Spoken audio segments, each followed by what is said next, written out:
एक टाइम की बात है, एक छोटे से गांव में एक सेंट रहते थे। लोग उन्हें बहुत मानते थे। उनके पास दया और प्रेम का भंडार था। उनके आशीर्वाद से लोगों के दुख दूर हो जाते थे। उनके पास एक सर्वेंट था जो हमेशा उनकी सेवा में तत्पर रहता था। एक दिन सर्वेंट बहुत परेशान था।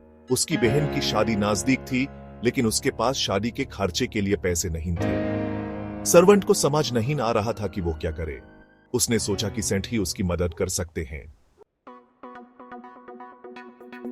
सर्वेंट ने हिम्मत करके अपनी परेशानी सेंट को बताई।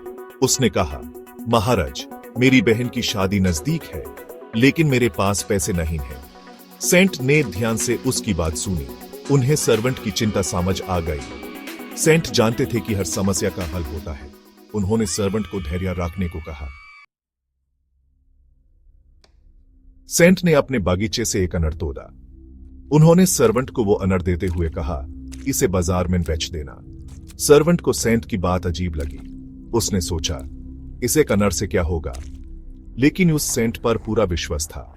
वो अनार लेकर बाजार चला गया। बाजार में एक सेठ ने वो अनार देखा। वो अनार इतना लाल और रसीला था कि सेठ यूस खरीदने के लिए तैयार हो गया।